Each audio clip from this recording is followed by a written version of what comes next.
Salut à tous et bienvenue sur Culture Tech. Aujourd'hui on se retrouve pour l'épisode 5 de Tech Week et on va voir ensemble comment configurer Action de Merylist pour la version 2.5.2.0. Quand vous arrivez sur le logiciel, on constate en fait qu'on a deux parties.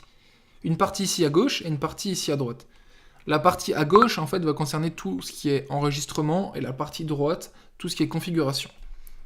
Sur la partie de gauche, en haut, on a en fait le dossier de destination de vos vidéos, tous vos enregistrements confondus. Celui-ci, vous pouvez le modifier une fois que vous avez coupé votre enregistrement. Vous pouvez ensuite trier vos enregistrements ici, par date par exemple, ou par taille. Ici, on retrouve la durée d'enregistrement et là, le petit logo qui dit, voilà, tu as un micro qui est activé. Ici, on retrouve l'espace disque restant. Donc, c'est l'espace disque en fait sur lequel vous êtes en train d'enregistrer. Et en bas, on retrouve donc le rendu ou encore l'envoi direct vers Facebook et vers YouTube. Sur la partie droite, maintenant, tout ce qui va concerner donc les paramètres, je veux vraiment vous montrer ce que moi j'utilise comme paramètres et ce qui correspond au mieux à mes besoins. Si vous, après, vous avez des questions par rapport à vos besoins perso, je vous invite à mettre en commentaire tout ça et j'essaierai d'y répondre. Donc, moi, je suis en mode d'enregistrement plein écran, c'est-à-dire que j'enregistre vraiment tout mon écran, barre de tâches également. On peut enregistrer ici, avec ce mode d'enregistrement, une application ou un jeu en particulier. Ici, on va pouvoir enregistrer une taille prédéfinie, par exemple du 60 par 60. Et le dernier mode d'enregistrement, ça va être un périphérique en particulier, un périphérique USB ou HDMI. On enregistre en AVI, en 1080p et 30 fps. AVI, je vous le conseille, évitez le MP4.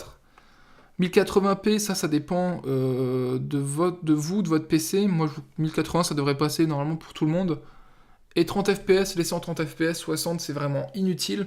Tout simplement parce que YouTube, dans tous les cas, vous passera en 30 fps. Au niveau de la durée, je ne l'utilise pas parce qu'en fait, je ne sais jamais combien de temps durent mes enregistrements. Mais si vous êtes sûr de votre durée d'enregistrement, je vous invite à le faire. En fait, vous pouvez par exemple dire, voilà, je souhaite enregistrer donc pour 10 minutes, vous allez configurer ça, lancer votre enregistrement et au bout de 10 minutes, il va se couper. Pour le microphone, je suis toujours enregistré et vous avez en fait, vous, la possibilité de mettre en push to talk. C'est-à-dire qu'en fait, quand vous allez appuyer sur une touche que vous allez prédéfinir, vous allez activer le micro, et quand vous allez lâcher cette touche, vous allez le désactiver. On peut activer également une webcam. Maintenant, sur tout ce qui est partie live, parce que oui, en fait, avec Action de Merylist, on peut faire des streams. On peut, comme avant, en fait, régler la qualité vidéo, voilà, les FPS, 30 FPS, c'est très bien. Et on peut choisir sa plateforme de stream, on en a quand même pas mal, que ce soit Twitch, YouTube, Facebook.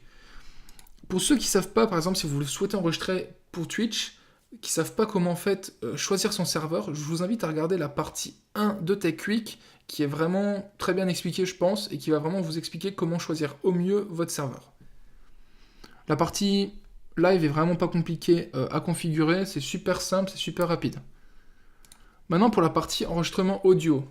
Donc cette partie-là, c'est juste enregistrer l'audio, attention, hein, vous n'enregistrez pas du tout l'écran ou autre. Hein.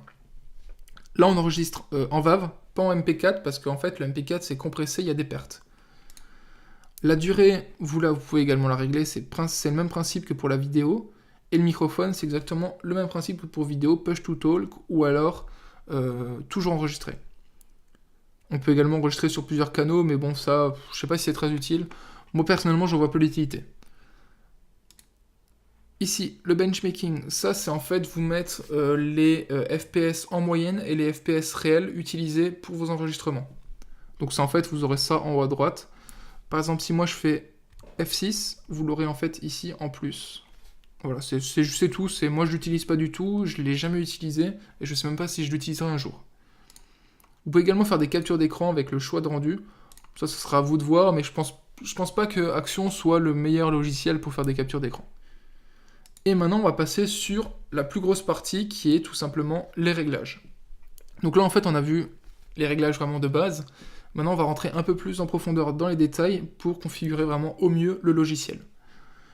Ici, vous voyez ce que moi j'ai mis. Ça, c'est vraiment après à vous de... Comment dire ? C'est vraiment à vous de faire votre logiciel comme vous le souhaitez. C'est-à-dire qu'il y a peut-être des options que moi j'ai pas activées, mais que vous allez pouvoir activer et que vous devrez activer pour votre utilisation perso. Donc moi, je fais juste vérifier la disponibilité de l'application, je ne souhaite pas qu'elle se lance au début, etc., etc. Langue français, et ensuite, on passe à la suite. Pour les paramètres d'enregistrement vidéo, et ici, on peut enregistrer en plusieurs qualités. Alors moi je suis en normal, je sais même pas pourquoi, je devrais être en haute ou en ultra, mais bon, normal, voilà. Donc on a basse, normale, haute et ultra, ça dépendra de votre ordi. Bitrate 100%, très bien, là vous laissez comme ça. Et ici je vous conseille de laisser les deux là cochés et les deux là décochés.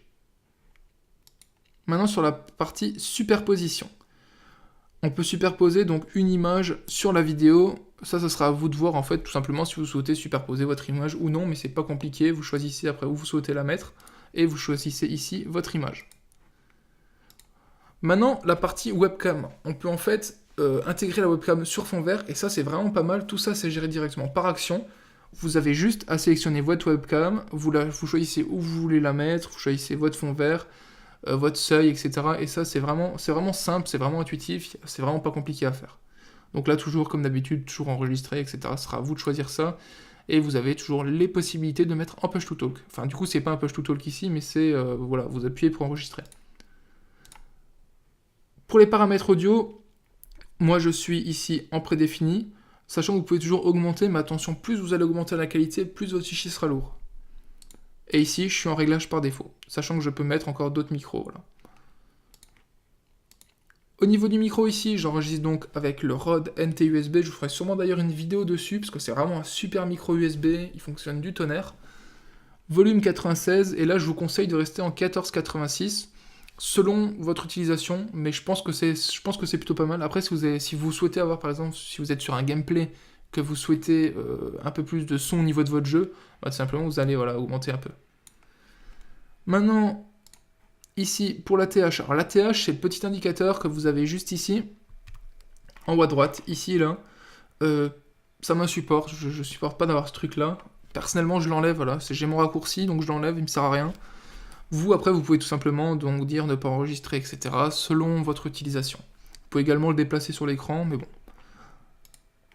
Les paramètres d'exportation, ça, vous laissez ça comme ça, et là, vous choisissez votre dossier final. Faites très attention à votre dossier final, faites en sorte que vous ayez assez d'espace disque, et que ça soit un dossier final que vous vous en rappeliez. Pas que vous ayez besoin d'aller checker toutes les 30 secondes. Oh, voilà, attends, la vidéo, là, je l'ai envoyée où bref. Pour les paramètres de raccourci clavier, donc ça va être vraiment la dernière partie de notre tuto, là, c'est pour moi la partie la plus importante. Pourquoi ? Parce qu'en fait, une fois qu'on a tout configuré correctement, et ben en fait, on peut vraiment se simplifier la vie en utilisant tous les raccourcis dispo sur Action. On en a énormément, et ça sera à vous de voir en fait comment est-ce que vous souhaitez utiliser vos raccourcis. Donc vous pouvez en fait changer vos raccourcis ici, et vous pouvez les activer et les désactiver. C'est-à-dire que vous pouvez les régler et vous dire voilà, pour cette utilisation, j'active ça, et pour cette utilisation, j'active ça et ça. Voilà les amis, on a fait un peu le tour de Action Mirrorless. J'espère que cette petite vidéo vous a plu et surtout vous aura aidé. N'hésitez pas si vous avez vraiment des questions à me les mettre en commentaire, j'essaierai d'y répondre un maximum. En attendant, si vous n'êtes pas encore abonné, je vous invite à le faire et à activer la petite cloche. Et nous, on se dit à lundi pour une nouvelle vidéo. Allez, ciao!